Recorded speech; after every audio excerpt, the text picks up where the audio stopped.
목사님이 저를 이렇게 소개해 주시는 걸 보면은 저 사람하고는 코인원이가 잘 안 되겠구나 이런 생각을 혹시 하실지 모르겠는데 여러분과 저는 코인원이가 아마 잘 될 겁니다. 왜냐하면은 제가 초등학교 다닐 때 여기 서원흥으로 소풍을 많이 왔어요. 그리고 저희 아내가 여기 예일 여중 예일 여고를 나왔습니다. 혹시 80년대 초반에 학번 있으신 분은 나중에 한번 예일 여고 나오신 분 있으시면은 예, 그리고 저는 시골에서 어렸을 때 그 전기도 안 들어오는 등잔불 끼고 살았기 때문에 여러분과 코인원이가 아마도 잘 될 것 같습니다. 저기에 뭐 미국에 영국에 제가 원래 들어보지도 못한 학교를 나오긴 했지만 하나님의 은혜로 어쩌다가 간 거고 원래 저의 그런 아이덴티티는 시골 사람입니다. 시골에서 국민학교 5학년 때 이제 서울에 와가지고 저 서울 시내에서 70년대 그때부터 초등학교, 중학교 이렇게 거기를 이제 다녔습니다. 또 사실 역촌 성결교회는 우리 김 목사님은 제가 하여튼 한 10여 년 전에도 같이 성경 공부를 하면서 이렇게 굉장히 존경하게 된 그런 목사님이고요. 또 제가 신학대학원을 1986년도에 들어갔는데 그때 들어올 때 이제 봄 부흥회를 합니다. 춘계 신학대학원. 그때 강사님이 김효겸 목사님이셨습니다. 그래서 제가 신학교를 그만둘까 말까 굉장히 고민했는데 목사님의 설교가 저를 붙들었어요. 거기에. 그래서 큰 은혜를 받고 언젠가 저 교회 가서 한번 설교를 해봤으면 좋겠다 이랬는데 그게 30몇 년이 흘렀습니다. 그래서 오늘 저는 성공한 날입니다. 이렇게 초청해 주셔서 감사드립니다. 또 이렇게 굉장한 교회다. 이 교회는 그렇게 생각이 든 것이 이런 교회 표어를 헬라어로 정한 교회가 있다니. 이 코이노니아가 제가 혹시 여러분 궁금할 것 같아가지고 이런 걸 영어로 핸드아웃이라고 그러거든요. 이렇게 양면으로 이렇게 드렸죠. 이거 못 받으신 분은 못 받으신 분은 옆에 이렇게 같이 보세요. 이게. 근데 제일 첫 번째 제가 그래서 거기에다가 헬라어로 이렇게 영어가 아닌 영어 비슷한 거기 코이노니아라고 이렇게 제가 거기에 헬라어를 옆에 표기해 놨습니다. 그래서 이 코이노니아라는 말은 헬라어인데 교회에서도 많이 그래도 쓰는 말이에요. 할렐루야는 히브리어예요. 아멘도 히브리어입니다. 근데 코이노니아 조금 덜 들어본 말 중에는 디아코니아라고 있어요. 디아코니아. 디아코니아라는 것은 봉사. 오늘 헌신 예배라고 했는데 하나님 앞에 이렇게 헌신하는 봉사 이런 걸 디아코니아라고 합니다. 근데 이제 코이노니아라는 말을 굳이 왜 여러분들 썼을까 제가 생각을 해보니까 이게 너무나 한 단어지만 의미가 풍성한 단어입니다. 그래서 번역이 한 가지로만 할 수가 없어요. 그래서 오늘 우리가 읽은 아까 말씀 중에 사귐이라는 말 있죠. 사귐이 코이노니아입니다. 헬라말로 코이노니아. 그 다음에는 어느 곳에는 이걸 교통이라고 번역했어요. 교통. 축도 있죠. 고린도후서 13장 13절에 나오는 저 여의도 교회 목사님 버전으로 읽으면은 주 예수 그리스도의 은혜와 성령의 교통하심 이렇게 교통입니다. 교통. 그래서 교통이 헬라어로 뭐냐? 코이노니아. 코이노니아입니다. 그다음에 여러분들 우리 신앙 고백하죠. 신앙 고백. 그래서 옛날 버전이 있고 신앙 고백이 요즘의 버전이 있는데 요즘에 우리 신앙 고백 버전에 뭐라고 되어 있냐면은 성도의 교제와 이 말이 성도의 교제와 옛날에는 성도가 서로 교통하는 것과 다 원래 이거는 코이노니아가 아닙니다. 왜? 이건 라틴어거든요. 라틴어. 그래서 라틴어로 이거는 코뮤니오넴이라고 하는데 그 헬라어로 말하면 코이노니아입니다. 헬라어로 말하면 코이노니아. 그럼 여러분 코이노니아가 얼마나 중요하냐? 여러분 매주마다 우리가 신앙 고백할 때마다 코이노니아를 말하는 거예요. 그 다음에 여러분 예배 끝난 다음에 목사님 축도 코이노니아입니다. 시작과 끝이 코이노니아예요. 시작과 끝이 이 정도로 코이노니아는 중요한 그런 단어입니다. 그래서 코이노니아는 기독교의 핵심 진리이고 또 성경의 핵심 진리입니다. 근데 우리가 우리말 번역에 다양하게 번역이 됐기 때문에 이게 코이노니아인지 잘 모르는 경우가 아주 많아요. 제가 거기 그래가지고 원래는 이렇게 외부 설교에 요청을 받으면은요 늘 18번을 하는 거예요. 저는 어떤 설교는 200번 한 것도 있어요. 100번 한 것도 있고 그건 농담까지 다 외워서 할 수 있어요. 근데 제일 미운 사람이 어떤 사람이냐면은 주제를 주고 해달라고 하는 그런 사람. 일주일 숙제해야 돼요. 저도 제가 지난 주간에 일주일 동안 연구하면서 숙제를 했습니다. 근데 어떻게 보면 이게 고마워요. 왜냐하면 나도 공부를 하게 됐습니다. 코이노니아에 대해서 늘 생각을 해봤지만 성경에 나와 있는 코이노니아라는 말을 제가 다 찾아봤어요. 코이노니아라는 말을. 그 다음에 코이노니아라는 말은 사귐이라는 말이지만 사귀는 사람이라는 뜻도 있겠죠. 예, 그거는 코이노노스라고 하는데 그 말도 한번 찾아보고, 그 다음에 코이노니아라는 말 앞에 가치라는 말이 들어간 게 있습니다. 헬란 말로는 순이라고 그러는데, 그래서 그것도 한번 동사, 명사 이렇게 다 찾아보고 보니까 거기 있는 것처럼 우리말로 번역이 될 때 어떻게 되어 있느냐. 코이노니아는 교제, 사귐, 친교, 교통, 참여, 심지어는 연보, 헌금을 코이노니아인데 그걸 우리말로 연보, 헌금이라고 번역한 부분이 있습니다. 왜 그럴까? 궁금하지 않습니까? 그렇죠? 그래서 순 코이노모스라는 말은 참여자, 또 뭐 이런 말이 있고요. 그 다음에는 코이노노스라는 말은 동업자, 동역자 이런 말로 번역이 됩니다. 그래서 이 코이노니아라는 말은 한 가지 진리를 이렇게 단순하게 말하는 게 아니라 넓고 깊은 진리를 한 단어로 표현한 말이다, 이렇게 말하면 되겠습니다. 하나님께서 우리 인간을 왜 창조하셨을까요? 하나님이 인간과 코이노니아 하시기 위해서. 우리가 왜 죄를 고백해야지 하나님을 만날 수 있고 코이노니아를 할 수 있습니까? 하나님은 죄가 없으시기 때문에 하나님과 같이 교제하려면은 우리가 죄의 문제를 해결해야 되는 것입니다. 그래서 어떻게 보면은 우리가 예수를 믿는 것은 구원받기 위한 것 같은데, 구원받는 것은 중간 단계입니다. 구원이 끝이 아니에요. 그렇죠? 구원받아서 뭐 하게 해요? 구원받아서 하나님과 영원히 교제하기 위한 것인 줄 믿습니다. 바울이 그런 말을 했어요. 나는 여기에 사는 것도 좋다. 왜? 하나님과 교제할 수 있기 때문에, 성령을 통해서. 근데 천국에 가는 건 더 좋다. 왜? 영원히 시간과 공간의 제약을 받지 않고 교제할 수 있기 때문에. 이런 신앙은 잘못된 거예요. 여기는 굉장히 불편하고 불행한데 저 천국에 가면 행복할 것이다. 저는 어렸을 때 시골교회 다녔다고 했잖아요. 전기도 안 들어왔어. 교회도 안 들어왔고 집에도 안 들어왔습니다. 교회 가면은 풍금과 궤도가 있었어요. 궤도라는 게 뭔지 아세요? 찬송가 가사를 적어가지고 이렇게 넘기는 거. 그때 궤도가 한 10개 내지 20개밖에 안 됐습니다. 유초등부랑 할머니랑 같이 썼어요, 그 궤도를. 제일 많이 부른 게 두 가지입니다. 며칠 후 요단강 건너가 만나리. 제가 7살 때 8살 때 그거 가끔가다 회의가 들긴 했어요. 할머니 권사님하고. 할머니 권사님 은혜가 되시는데 그게 뭐 며칠 후가 될 수 있는데 8살짜리가 며칠 후 뭐 그거 이렇게. 그래서 그때 당시에는 뭐냐면요, 이 땅이 풍진 세상인 거예요. 여기는 풍진 세상인데 빨리 죽어서 저 천국에 가서 여기에 있는 고생을 다 면하고 거기에서 좀 행복하게 살아보세요. 뭐 이런 게 주제가 많았어요. 근데 요거는 조금 잘못된 겁니다.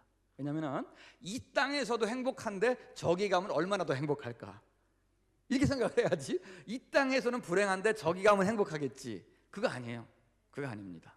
그래서 코이노니아는 언제부터 시작이 되느냐? 죽어서 저기서부터가 아니라 여기서부터 시작이 되는 줄을 믿습니다.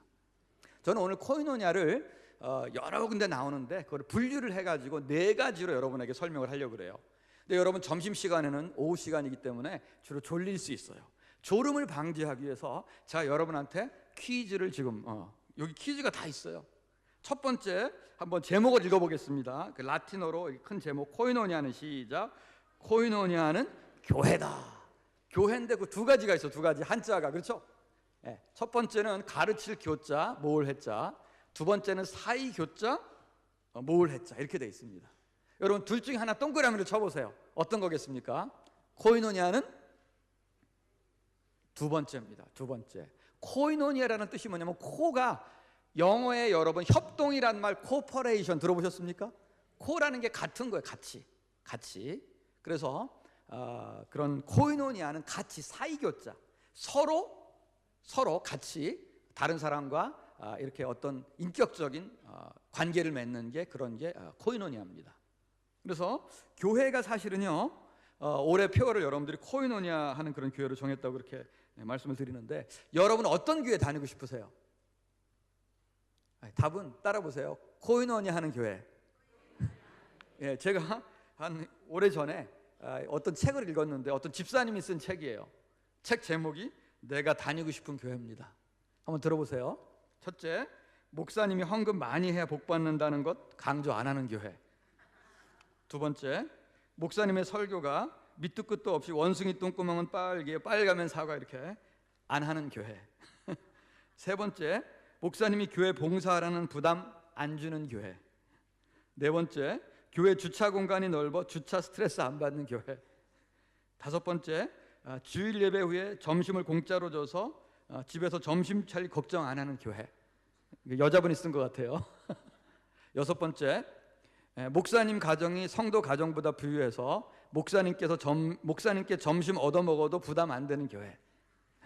일곱 번째, 말씀과 예배 외에는 무엇을 하라고 교회 오라가라 안 하는 교회. 이런 교회가 있을까요? 예? 있어. 제가 옛날에 한 5년 반 정도 담임을 했던 평택대학교회가 거의 이거와 흡사한 교회입니다. 일단 그거 제가 한번 적용을 해볼게요. 제가 헌금 설교를 잘 안 했습니다. 거기에서. 왜? 교회 개척한 날부터 제가 5년 반 한 150명 정도 돼서 나오는 날까지 우리 집이 제일 부자였어요. 헌금 많이 한다고 강조를 하면 제가 제일 많이 내야 돼요. 그래서 제가 헌금 설교를 잘 안 했습니다. 두 번째, 제가 이렇게 좀 설교를 들어보지만 재밌을 것 같죠, 그렇죠? 예, 이런 때는 아부 하시는 거예요. 제 설교는 의미는 없어도 재미는 있습니다. 이렇게 언제 끝나는지 몰라요. 세 번째, 교인들 어떤 봉사도 없었어요. 우리는 점심도 학교에 있는 식당에서 사 먹었습니다. 계약을 해서. 여전도에 한 번도 밥상 안 차려서 5년 동안 한 번도. 예. 주차는 몇 대를 할 수 있느냐? 세보지 않았지만 최소 1000대를 할 수 있어요. 학교니까, 대학이니까. 그렇죠? 그 다음에 나는 명절날까지 교회에서 점심을 제공했습니다. 하루도 안 빠지고 내가 목회하는 날 처음부터 끝까지. 그 다음에 아까도 말씀드렸지만 우리 집이 처음부터 끝까지 제일 부자라서 주로 제가 집사님들 밥 사줬어요. 네, 집사님들이 엄청 좋아했습니다. 목사님한테 처음 얻어먹었다고. 네, 처음에는 좋아했고 나중에는 이제 버릇이 되니까 계속 얻어먹는 줄 알고 계속 그렇게. 그 다음에는 우리는 바쁘니까 주일날만 모이지 다른 날 별로 못 모였어요. 그러니까 그럼 이런 교회가 좋은 교회일까? 자, 이런 생각을 여러분의 질문하는 거예요. 이런 교회가 설령 있다 해도 좋은 교회일까? 사실은 여기에 코이노니아가 빠지면은 이런 게 백날 있어도 좋은 교회가 안 됩니다. 좋은 교회는 어떤 교회느냐? 우리가 오늘 쭉 살펴보겠지만 코이노니아가 있는 교회가 좋은 교회인 줄 믿습니다. 코이노니아가 있는 교회가 그러면 이제 뭘까? 여러분이 어떤 개념을 이렇게 이제 보면은요, 그 반대 개념이 뭔가, 대척 개념이 뭔가를 보면은 그걸 알 수가 있어요. 제가 한번 질문해 볼게요. 교회에 봉사하는 거 있죠. 오늘 그런 임직 헌신 예배 이런 거. 봉사의 반대말은 뭘까요? 교회 봉사에. 어떤 사람은 무봉사라고 하는 사람이 있어요. 아닙니다. 봉사는 이렇게 다른 사람을 섬기는 거기 때문에요. 봉사의 반대는 뭐냐면 지배입니다. 지배예요, 지배. 코이노니아의 반대도 지배입니다, 지배. 코이노니아는 같이 하는 거거든요. 같이 하는 건데 혼자 지배하고 모든 사람을 이렇게 좌지우지하는 거, 그게 코이노니아의 반대입니다. 전 세계에서 이런 지배를 가장 잘하는 게 어디냐? 우리 이웃입니다. 여기서 특별히 가까운데 조선민주주의인민공화국이라고 있어요. 거기는 모든 게 김정은이에요. 모든 게. 그 무슨 악단인가 하는 거 노래 이렇게 며칠 전에 틀어준 걸 봤더니 우리는 김정은밖에 모릅니다. 이렇게 돼 있더라고요. 우리는 김정은밖에 모릅니다. 거기 코이노니아 없어요. 여러분 이렇게 생각하면 코이노니아가 전혀 없습니다. 거기 지시, 지배 이런 거밖에 없지. 북한은 한마디로 뭐냐면 김정은이에요. 김정은이 북한이고 북한이 김정은이고, 그게 지배만 있고 나눔과 가치함이 없는 거, 그게 코이노니아가 없는 것입니다. 그러면 하나님은 어떤 존재일까요? 우리가 하나님은 아버지시고 왕이시고 이러기 때문에 하나님이 우리를 지배하시고 우리는 그냥 거기 신민으로서 복종만 하고 우리는 아무 뜻도 없이 코이노니아가 없다고 우리는 흔히 생각할 수가 있어요. 또 그렇게 교회는 하나님의 나라는 그런 곳이라고 이해하는 분들이 있습니다. 근데 오늘 읽은 우리가 요한 1서 1장 3절부터 4절에 보면 어떻습니까? 우리가 보고 들은 바를 너에게도 전하면 너희로 우리와 사귐 있게 하려 함이니 우리의 사귐은 아버지와 그의 아들 예수 그리스도와 더불어 누림이라. 우리와 아버지와 사귐이 있다는 거예요. 우리와 또 예수 그리스도와 사귐이 있다는 것입니다. 예수 그리스도와. 여러분, 하나님을 어떤 분으로 생각하십니까? 하나님은 용왕님이신가요 혹시? 네, 용왕님은 힘이 세시고 굉장히 파도를 일으키고 잔잔케 하는 능력이 있지만 착한 사람은 아니에요. 왜? 떡하고 처녀를, 시루떡과 처녀를 좋아하고 아부를 좋아하고, 하나님은 힘센 분이지만 좋은 분이 아니다, 이런 또 생각하는 분이 있어요. 하나님은 또 산타클로스도 아닙니다. 항상 좋은 것만 우리에게 사탕만 주고 우리에게 진정한 사랑을 주지 않는 그런 분도 아닙니다. 하나님은 또 어떤 옛날 우리의 굉장히 정말 무서운 아버지 같은 분도 아닙니다. 무서운. 몇 년 전에 어떤 여자 목사님이 자기 아버지 목사님에 대해서 쓴 책이 굉장히 이렇게 베스트셀러가 된 적이 있어요. 그게 그 책 제목이 목사의 딸이었습니다. 목사의 딸. 근데 그분이 자기 아버지의 신앙을, 아버지를 비판하면 좀 좋지는 않지만 뭐라고 생각했냐면 아버지는 너무나 하나님을 무서워했다는 거예요. 하나님만 생각하면 벌벌 막 떨린다는 말을 그렇게 했다는 것입니다. 물론 하나님을 두려워하는 우리가 마음이 필요하긴 한데 하나님과 교제는 잘 안 되는 거예요. 그렇죠? 하나님과 교제라는 것은 나와 너로 만나는 것이거든요. 나와 너로 만나는 것. 하나님이 그러나 우리에게 나와 너로 만나 주시겠다고 했는데도 유교적인 개념에서 하나님과 교제가 없어요. 두려움만 있지. 그렇죠? 그게 코이노니아가 없는 것입니다. 코이노니아는 두 가지 방향이 있는데 여기 있는 것처럼 수직적인 코이노니아가 있고 그 다음에 수평적인 코이노니아가 있습니다. 이 두 가지가 있는 것이 교회입니다. 십자가가 그거예요. 그렇죠? 하나님과 만나는 거, 수직적인 코이노니아. 그 다음에 하나님을 만난 사람들이, 하나님의 자녀들이 서로 만나는 수평적인 코이노니아. 그 두 가지가 있는 것이 교회고, 교회라는 말이 그래서 사실은 현재 한자로 가르칠 교자 모을 회자라고 쓰는데요, 원래 헬라어는 교회라는 말도 들어보셨을 거예요. 이것도 헬라어입니다. 한번 따라해 보세요. 에클레시아. 에클레시아라는 말 자체에 가르친다는 뜻이 조금도 없어요. 여러분, 붕어빵에 뭐가 없죠? 붕어가 없어요. 교회라는 뜻에 원래 가르친다는 뜻이 없습니다. 에클레시아라는 그런 뜻에. 근데 이걸 누가 만든 그 번역을 한 거냐? 중국 사람이 번역한 것 같아요. 근데 왜 교회를 썼을까? 제가 생각을 해보면은 여러분, 종교라는 말에도 교자가 들어가죠. 종이라는 것도 으뜸 종자입니다. 으뜸 가르침이 종교예요. 그래서 석가모니의 으뜸 가르침이 뭡니까? 불교. 공자님의 으뜸 가르침이 뭐죠? 유교. 그래서 그러면 예수님의 으뜸 가르침이 기독교. 이렇게 해가지고 여기는 뭔가 이렇게 인생에 대한 가르침을 주는 것이구나. 그래서 가르칠 교자를 쓴 것 같아요. 이게. 그래서 그러나 원래 에클레시아라는 말에는 가르친다는 뜻은 없어요. 조금도 없습니다. 조금도. 물론 교회 기능 중에 하나는 가르치는 게 있어야 되지만 원래 교회라는 것 자체는 오늘 이 말씀을 통해서 보자면 무슨 기능이 있느냐? 사이교자, 교제하는, 코이노니아 하는 기능이 있는 줄 믿습니다.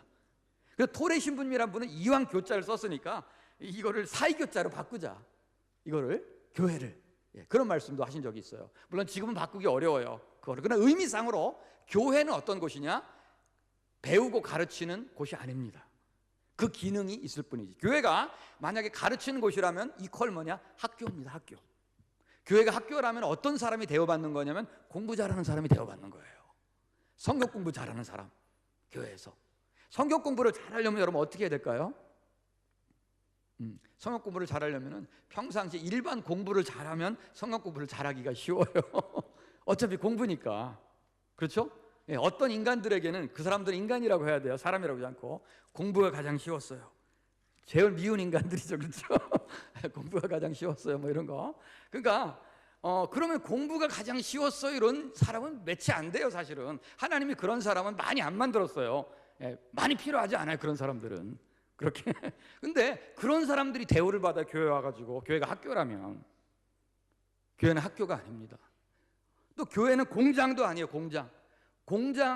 교회가 공장형 교회는 제일 좋아하는 찬송가가 뭐냐면 일하러 가세 일하러 가 삼천리 반도 강산 이겁니다. 모이면 일하는 거예요. 그냥 모이면 설거지 하든지 하여튼 뭘 하든지 일하는 거. 물론 교회 일을 해야죠. 그러나 교회가 공장이 아니에요. 교회가 공장이라면 담임 목사님은 공장장, 부목사님은 노가다 십장 뭐 이렇게 그런 게 되는 거예요. 교회는 이 모든 기능이 있어야 되는데 그거를 코이노니아를 통해서 하는 것입니다. 코이노니아를 통해서 서로 교류하면서 서로 인정하면서 서로 대우하면서 그렇게 하는 것입니다. 그래서 여기 보면 하나님과의 교제가 있고 갈라디아서 2장 9절에 보면은 거기에 야고보, 게바, 요한과 바울과 바나바가 서로 교제의 악수를 했다 이 말이 있어요. 이 구절 한번 읽어보면 좋겠습니다. 갈라디아서 2장 9절을 한번 읽어보겠습니다.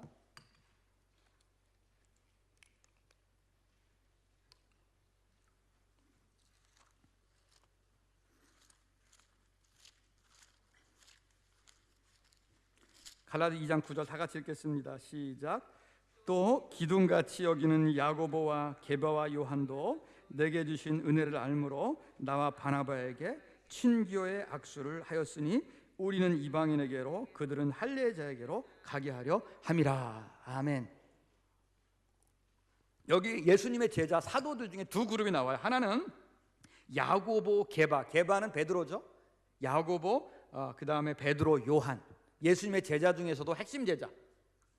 그 사람들은 유대인들이고 유대인들에게 주로 복음을 전한 그런 사람들이었습니다. 바울과 바나바는 선교사였죠. 이방인들에게로. 그러면 여러분 이게 사람마다 사명이라든지 그 다음에 개인의 특징이라든지 이게 서로 다른 사람들이 있어요. 교회 안에. 그래서 일종의 게바파가 있고 바울과가 있어요. 파는 아니라도 게바과가 있고 바울과가 있고. 그러면 나는 이방인 선교를 가기 때문에 너랑 상관이 없다. 또 게바는 나는 유대인 선교를 가기 때문에 너희들과 상관이 없다. 교제를 안 하면 어떻게 되겠어요? 그게 교회가 아닙니다. 교회는 여러 가지 다른 사명을 받은 사람들이 여기 교제라는 말이 코이노니아입니다. 코이노니아의 악수를 하는 데가 교회인 줄 믿습니다.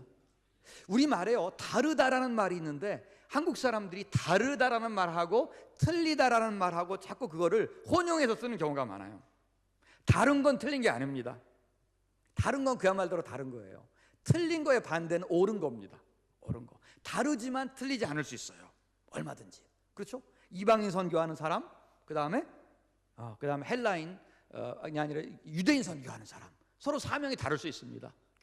교회는 여러 가지 사람들이 게바파, 바울파, 요한파, 여기 보면은 야고보파, 바나바파 여러 사람들이 모여서 교제의 이런 코이노니아의 악수를 하는 데가 교회인 줄 믿습니다. 여기에 그 바로 코이노니아입니다.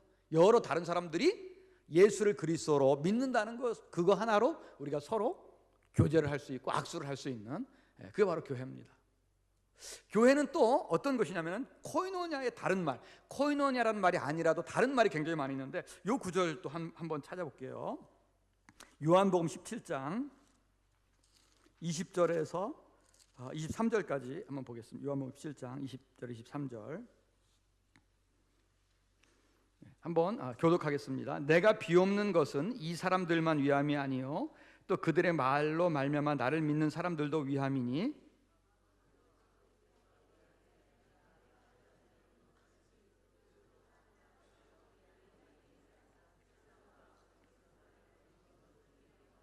내게 주신 영광을 내가 그들에게 주었사오니 이는 우리가 하나가 된 것 같이 그들도 하나가 되게 하려 함이니이다.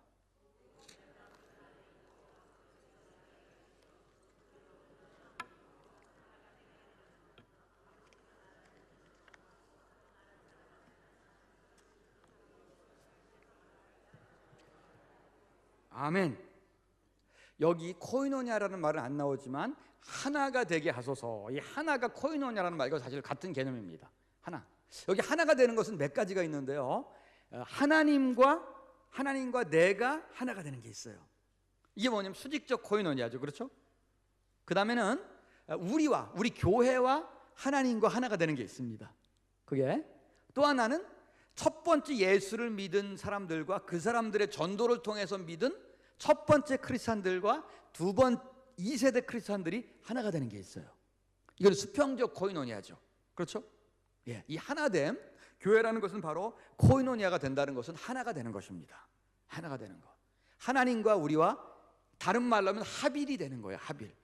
하나님과 우리가 합일이 되고, 그 다음에 우리 교회와 하나님과 합일이 되고, 교인들 간에 합일이 되는 거. 그게 바로 하나됨이고 그게 코이노니아입니다. 그런데 우리가 이제 하나가 된다고 하면 이제 흔히 어떻게 생각을 하냐면요, 뭉치면 살고 흩어지면 죽는다. 그리고 누구를 중심으로 해서 하나가 됩시다. 그런 말을 많이 합니다. 근데 여기서 하나됨의 그 원칙이 뭐냐면요, 우리와 같이 그들도 하나가 되게 하소서, 이 말이에요. 우리는 아버지와 아들, 하나님 아버지와 예수님 아들이 하나가 되는 거예요. 그 하나가 된 삼위일체적인 하나됨이 우리 교회의 하나님됨의 모델이 되게 하소서. 우리가 뭘 모델로 하나가 돼야 되냐면은 하나님 아버지와 예수님이 하나 된 것처럼 하나가 되는 겁니다. 그럼 하나님 아버지와 예수님은 어떻게 하나가 되느냐? 하나가 되냐면은 아버지가 내 안에, 내가 아버지 안에 있는 것처럼, 이 말이 있어요. 아버지와 아들이 서로 인격을 점유하는 겁니다. 아버지가 아들 안에 들어가시고 아들도 아버지 안에 들어가시고, 그래서 상대방을 내 일부로서 받아들이는 거예요. 그래서 하나님 아버지와 예수 그리스도는 구별이 되시지만 하나가 되세요. 항상 구별되지만 서로 사랑하고 존중하고 이러면서 하나가 되십니다. 마찬가지로 우리가 코이노니아하고 하나가 된다는 것은 뭐냐면, 아버지와 아들처럼 서로 사랑과 교제 가운데 하나가 된 것처럼 우리도 그렇게 하나가 돼야 된다는 것입니다. 근데 이거를 우리가 이제 어떻게 생각을 하냐면요, 이 하나됨을 획일적으로 하나 되는 걸로 생각하는 경우가 많아요. 그냥 어떤 위계적으로 하나 되는 거. 교회에서 일을 하려면요, 모든 게 가장 편한 것은 위계 질서대로 하는 거예요. 그게 가장 편한 데가 어디냐면 군대입니다. 군대는 그냥 가장 기본이 명령이고 복종이에요.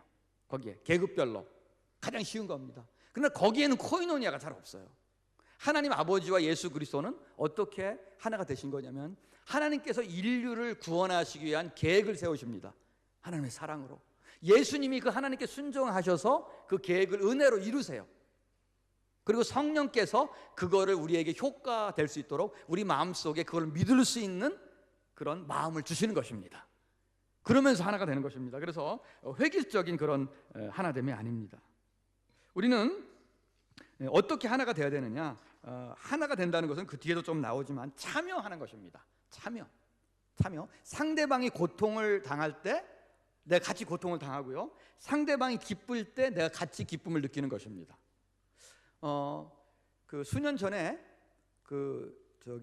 프랑스에서 테러가 일어났어요. 샤를리라고 하는 어떤 신문사가 이슬람 테러 분자들에 의해서 공격을 받았습니다. 그때 사람들이 피켓을 들고 나왔어요. 그런 프랑스 사람들, 또 프랑스 사람이 아닌 사람들도 이제 피켓을 들고 나왔습니다. 그럴 때 피켓에 거기에다가 불어로 이렇게 썼어요. 불어로 GC 샤를리. 무슨 말이냐면 내가 샤를리다 이거예요. 바로 여기에 이렇게 테러를 당한 사람이 바로 나다, 이런 의식입니다. 테러를 당한 사람이 나다. 이게 바로 뭐냐면 코이노니아입니다. 코이노니아. 이걸 똑같이 본받아가지고 일본 사람이 또 종군 기자였는데 크리스찬이었습니다. 그 사람이 다른 곳에서 또 종군 기자를 하다가 총에 맞아 죽었어요. 그때 일본 사람들이 똑같은 피켓을 들고 나왔습니다. 와다시와 겐지 데스. 이거 좀 아시겠죠? 와다시, 내가 곧 겐지다. 이렇게 우리가 다른 사람이 핍박을 당할 때 교회에서 같은 코이노니아 공동체라면 내 마음이 아파야 돼요. 다른 사람이 기쁜 일이 있으면 내 마음이 기쁜 것입니다. 이게 코이노니아예요. 코이노니아는 예배 시간 끝난 다음에 같이 커피 한 잔 마시는 거, 그러면서 마음을 전혀 안 나누는 거, 그 코이노니아 아닙니다. 코이노니아는 상대방의 아픔을 내가 같이 공유하고 참여하는 것입니다. 두 번째 우리 가면은, 그래서 큰 두 번째 라틴어 두 번째 읽어보겠습니다. 시작.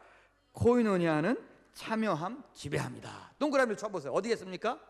참여함이죠. 참여함. 그래서 거기 쭉 여러분 성경 구절을 제가 집에 가서 찾아보세요. 핍박에도 동참하는 것이고, 복음을 위한 일에도 동참하는 것이고, 신성한 성품에도 참여하는 것이고, 영광에도 다 참여하는 거, 그게 바로 코이노니아입니다. 예수님이 사도행전 22장 7절에 보면은요, 바울에게 나타나셔가지고 이렇게 말씀하셨어요. 사울아 사울아 내가 왜 나를 박해하느냐. 근데 논리적으로 이 말이 맞지 않아요. 왜? 사울이 예수님을 본 적이 없어요. 사실은. 그리고 예수님을 박해한 적이 없습니다. 사울은 누구를 박해했죠? 예수를 믿는 사람을. 그러면 논리적으로 말하면 이렇게 써야 돼요. 사울아 사울아 내가 왜 내 제자들을 박해하느냐, 이렇게 써야 되죠. 그렇죠? 근데 예수님은 그렇게 말씀 안 하시고 사울아 사울아 내가 왜 나를 박해하느냐. 왜 그렇죠? 바로 예수님은 예수의 제자들과 연대해 있는 것입니다. 코이노니아에 있는 거예요. 코이노니아에 있기 때문에 당신이 박해를 직접 안 받으셔도 제자들을 박해해도 나를 박해한다고 그렇게 느끼시는 것입니다. 코이노니아는 뭐냐면은 참여하는 것입니다. 거기에 동참하는 것입니다. 거기에 공유가 되고 거기에 그런 하나가 되는 것입니다. 공유가. 교회가 코이노니아의 공동체가 되든다는 것은 다른 말로 하면 바울이 몸 비유라는 걸 사용해요. 몸. 교회는 그리스도의 몸이다. 근데 몸이라는 것은 뭐냐면 여러분 이제 몸의 중에서 조금 손가락도 있고 손톱도 있어. 손톱에 때도 있습니다. 여러분 여기 손톱을 잘못 깎다가 크게 깎으면 어떻게 돼요? 엄청 아파요. 이 안에 골마 터져도 정말 아픕니다. 정말 아파요. 그래서 만약에 제가 여기에 손에 골마 터지면 설교하기도 어려울 수도 있어요. 입은 괜찮아도. 그렇죠? 조그만 지체가 아파도 같이 느끼는 것, 내가 아프다는 것, 이게 바로 나라는 것, 이걸 느끼는 것이 바로 코이노니아입니다. 이게 있으면 코이노니아가 있는 것이고, 이게 없으면 코이노니아가 없는 것입니다. 거기에. 그래서 그런 됐고, 세 번째, 그 뒤에 세 번째로 가겠습니다. 코이노니아는 또 뭐냐? 세 번째 한번 읽어보겠습니다. 시작. 코이노니아는 물질적, 영적 나눔이다. 요거는요 두 가지를 다 선택해도 되고, 그 다음에 두 가지 중에 하나만 선택해도 되고, 아무것도 안 선택해도 돼요. 뭐겠습니까? 두 가지 다입니다. 두 가지 다. 요거는 동그라미를 두 개 다 하세요. 동그라미를. 우리는 코이노니아는 지금까지는 거의 영적 교제만 제가 말씀을 드렸어요. 하나님과 우리와 사귀는 것, 성도 간에 하나가 되는 것. 그런데 물질은 전혀 관계없고 우리의 정신이나 영적인 것만 사귐이 있다면 원래 예수님께서 우리 가르치신 코이노니아의 전부가 아닙니다. 전부가. 특별히 참 우리가 재미있는 그런 번역이 뭐 있냐면 로마서 15장 26절을 한번 찾아보겠습니다. 로마서 15장 26절.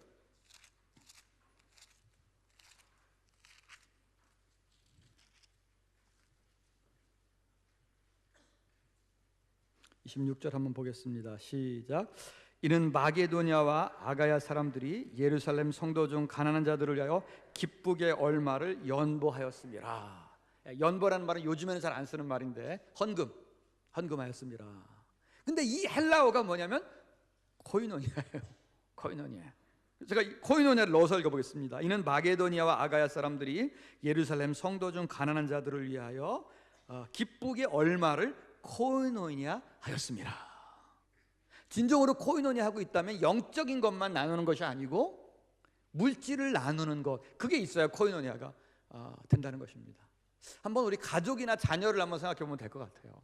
우리 가족이나 그 자녀가 굉장히 뭐 정신적으로는 굉장히 하나가 되지만 물질적으로 굉장히 어려움을 겪고 있는데 너하고 나는 마음으로 통하니까 잘 먹고 잘 살아. 너는 너대로 살고 나는 나대로 살고. 이건 코이노니아가 없는 거예요. 코이노니아가 한쪽 면만 있고 부족한 것입니다. 코이노니아. 초대교회는 심지어 어느 정도 코이노니아가 세게 됐냐면은 성령을 받고 나서는 자기에 있는 물건을 교회에 갖다가 다 내놓고 그거를 필요한 만큼 가져다 쓰는 그런 공동체도 됐어요. 그런 공동체도. 아마 요즘에 그 교회가 그렇게 하면은요, 교회는 가난한 사람만 오고 부자는 하나도 안 나올 것 같아요. 그렇죠? 요즘에 교회가 그렇게 한다면은. 근데 그러나 또 어떤 측면이 있냐면은 영적인 거는 빼버리고 물질적인 나눔만 생각하는 그런 사람들도 있습니다. 그게 바로 뭐냐면 공산주의예요. 공산주의는 영적인 것을 빼고 사람들의 물질을 이렇게 공동으로 생산해서 공동으로 우리가 나눠 갖는다는 그런 이제 이상을 가졌는데, 사실상 인간이 자기가 더 능력 있는 사람이 더 많이 갖고 싶지, 그렇게 똑같이 가지고 가고 싶질 않아요. 어떤 성령의 은혜를 받지 못하고서는 사실은 물질의 나눔이 올바로 이루어지기는 어렵습니다, 인간은. 그렇죠? 예, 그래서 그런 영적인 나눔이 없는 물질적인 나눔만 있는 것, 온전한 코이노니아가 아닙니다. 온전한. 그 다음에는 그러나 어떤 교회는 영적인 것이기 때문에 또 물질적인 것은 다 각자가 알아서 해결하는 거다, 그것도 온전한 코이노니아가 아닙니다. 온전한 코이노니아는 여기에 예루살렘 교인들이 굉장히 그 어려움을 겪었을 때 선교를 받은 마게도니아와 아가야 사람들, 지금 마케도니아 그런 지방에 있는 그런 그리스 지역 그 있는 그 사람들이 헌금을 해가지고 예루살렘에 있는 성도들을 도와준 것입니다. 모교회를 도와준 거예요, 선교를 받은 교회가. 그렇게. 그래서 초기 교회도 이렇게 코이노니아가 전 세계적으로 그 당시에 보면 있었다는 거예요. 우리에게도 우리가 코이노니아를 어떤 거로 기획하시는지 모르겠습니다. 여러분들이 예배 끝난 다음에 예배만 드리지 말고 커피 한 잔 마시고 가자, 그게 코이노니아인가요? 그거 이상입니다.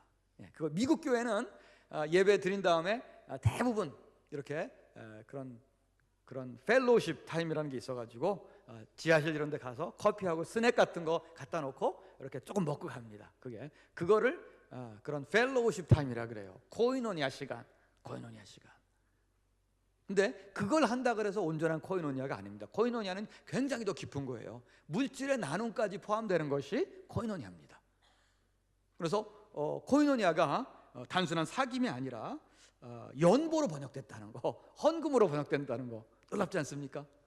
네, 그렇게. 그 다음에는요, 너무나 제가 하여튼 좋아하는 놀라운 구절 중에 하나는 뭐냐면 고린도후서 8장 4절입니다. 고린도후서 8장 4절.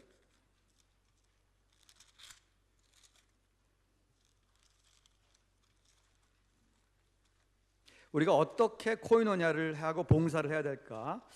오늘 우리가 여러분 헌신 예배를 드린다고 하는데 그것과도 참 적절한 말입니다. 코이노니아. 고린도후서 8장 4절을 한번 읽어보겠습니다. 시작. 이 은혜와 성도 섬기는 일에 참여함에 대하여 우리에게 간절히 구하니. 예, 이게 무슨 말일까? 제가 아까 봉사라는 말이 디아코니아라고 했잖아요. 성도 섬기는 일이 헬라 말로 디아코니아입니다. 디아코니아. 여러분 헌신, 대적으로 헌신하는 일을 어떻게 해야 되냐면 참여함이 코이노니아예요.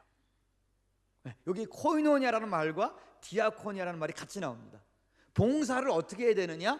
코이노니아 정신으로 해야 된다는 거예요. 봉사를 코이노니아 정신으로. 교회 봉사가 여러분 이제 저도 어렸을 때부터 교회 봉사를 해왔습니다만은 교회 봉사했다가 상처받는 사람이 의외로 많아요. 그렇죠?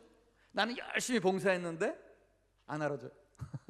안 알아줘. 그 다음에 어떤 사람은요, 그 사람의 봉사가 너무 열심히 하는 봉사가 교회 전체 성장에 방해가 되는 사람이 있어요. 방해가 되는. 이런 말을 할 수가 있습니다. 착한 사람이 부지런해야 그게 사람들한테, 여러 사람에게 좋은 영향을 미칩니다. 악한 사람은 게을러야지 악한 영향을 안 미치는데 악한 사람이 부지런하면 큰 문제가 생겨요. 악한 사람이 열심을 품고 교회 봉사하면 문제가 생깁니다. 봉사를 왜 하느냐? 내 자신의 여러 가지 컴플렉스를 이걸로 어떻게 보충받기 위해서, 남에게 인정받기 위해서, 자기 자신의 만족을 위해서, 또 어떤 사람은 특별히 자기 개인의 사적인 이익을 위해서 그렇게 할 수가 있어요. 그런데 그리고 봉사를 하긴 하는데 아나 무인식으로 돼가지고 그 사람이 봉사를 하면은 꼭 지배자가 되는 경우가 있어요. 그 사람이 봉사하면 어떻게 보면 큰 일을 이루는 것 같지만 그 안에 공동체가 아무도 해피하지 않은 거예요. 그래서 바울은 뭐라고 얘기하는 거냐면 성도 섬기는 일, 디아코니아 봉사를 참여함으로 해라. 이게 코이노니아로 해라. 하나됨으로, 상대방과 나와 너됨으로, 평등함으로, 상대방을 존중함으로 그렇게 하라는 것입니다. 봉사를. 그래서 여러분 우리가 이제 봉사라는 말이 또 디아코니라는 말도 굉장히 여러 가지로 번역이 돼요, 신약 성경에. 그 중에 하나가 뭐냐면요, 봉사는 내가 하고 싶어서 하는 게 아니고요, 봉사는 사명으로 해야 되는 줄 믿습니다. 봉사라는 말의 번역이 하나가 사명이에요. 사명. 디아코니아가 이것을 내게 맡기셨기 때문에, 하나님 맡기셨기 때문에 하는 것입니다. 봉사는 일반 봉사, 요즘에는요 대학 교수도 평가를 받아요. 그래서 저희도 1년에 1200점으로 평가를 받습니다. 제 점수가. 그래서 연구하는 거, 이렇게 논문 쓰는 거 있죠, 그걸 600점이에요 저는. 그 다음에는 이제 봉사하는 게 한 300점이에요 가르치는 게 300점. 근데 봉사하는 게 뭐냐, 예를 들면 이렇게 교회에 와가지고 여러분이 설교하는 거, 이것도 봉사 점수를 줘요. 이게 봉사 점수를 몇 점 주느냐, 1200점 만점에 2점 줍니다. 저 2점 땄어요 올해. 근데 그것도 5번밖에 10점밖에 안 줘요. 100번 해도 안 줘요. 5번까지밖에 10점 그렇게. 그래서 이제 봉사 점수라는 게 있는데, 이거는 봉사해가지고 내가 뭘 얻는 거잖아요. 이거는 봉사가 아니에요. 사실 교회로 말을 한다면은 봉사는 이게 내가 좋아서 하는 게 아니라 하나님 시켜서, 하나님이 나에게 직분을 맡기셔서 그렇게 그런 하나님의 소명으로 하는 것입니다. 소명으로 그렇게. 그리고 봉사는 아까도 말했지만 그 반대말이 무봉사가 아니라, 봉사의 반대말은 지배입니다. 지배. 코이노니아가 없는 봉사는 올바른 봉사가 아니에요. 코이노니아가 없는 봉사는. 그래서 이런 그 봉사가 이런 코이노니아로 해야 된다는 것을 말씀을 드렸습니다. 그래서 그 바울은요 이런 디아코니아, 봉사라는 말도 또 이런 물질 혹은 헌금으로 섬기는 걸 봉사라고도 해요. 아까 로마서 15장 거기를 봤는데, 로마서 15장 31절 한 번만 더 보겠습니다. 로마서 15장 31절.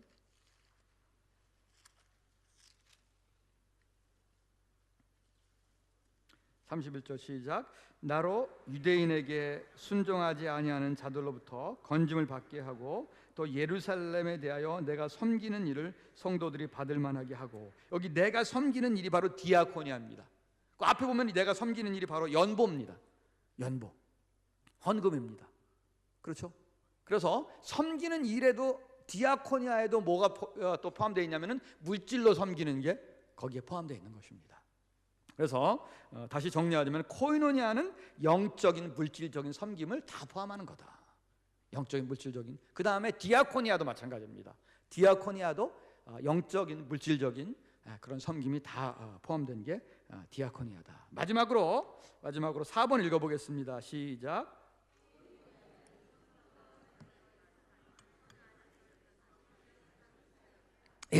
코이노니아는 마지막으로 이런 여기에 3개 중에 여러분 2개를 뽑아보세요. 2개를. 어떤 것일까?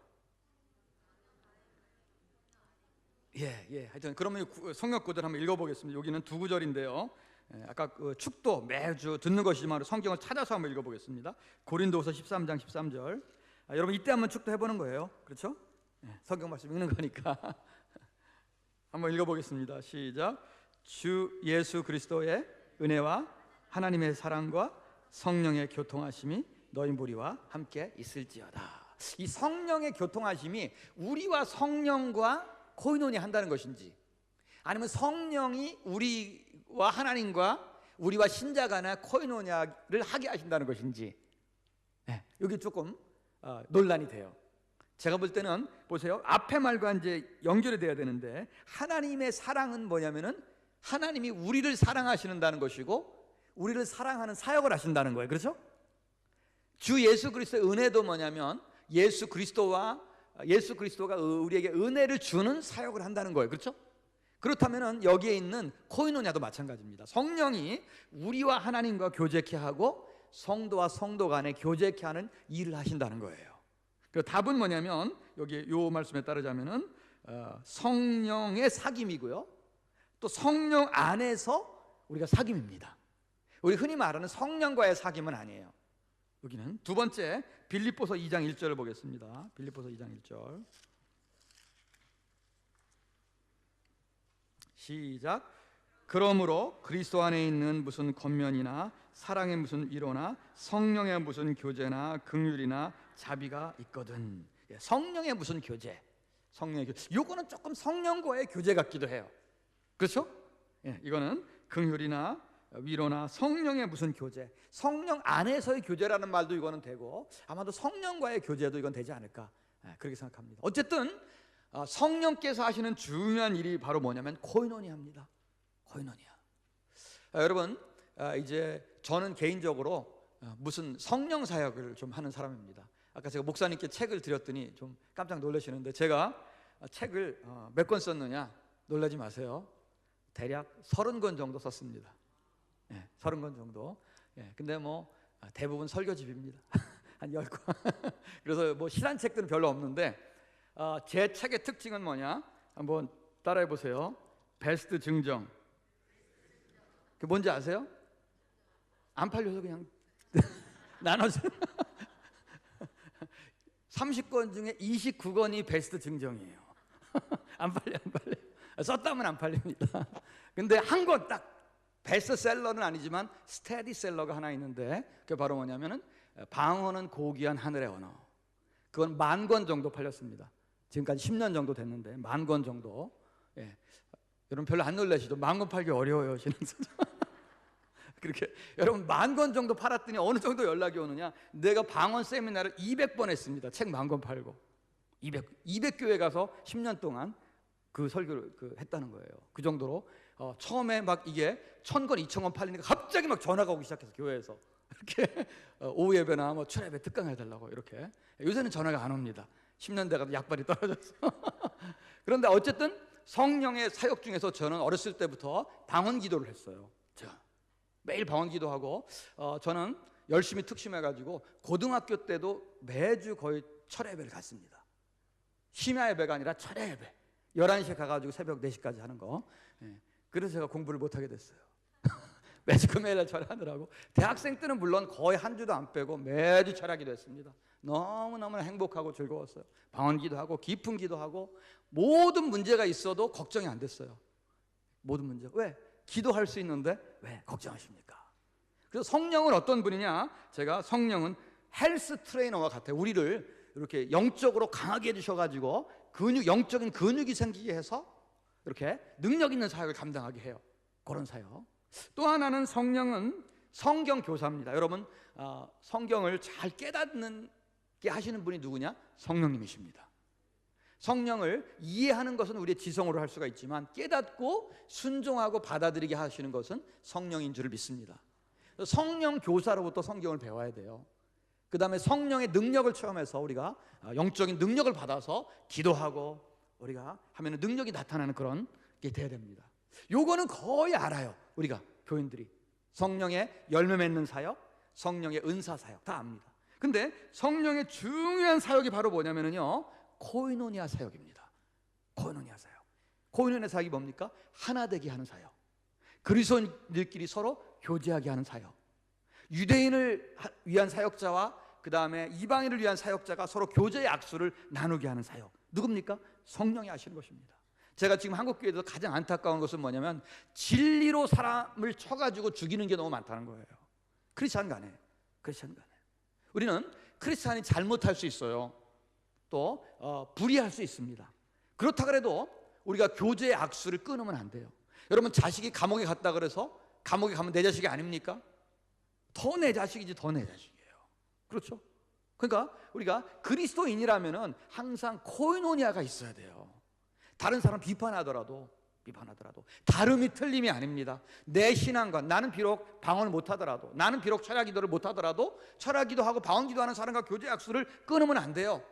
그 역도 마찬가지입니다. 나는 방언을 하는데 너는 왜 방언을 못해? 교제 약수 끊으면 안 됩니다.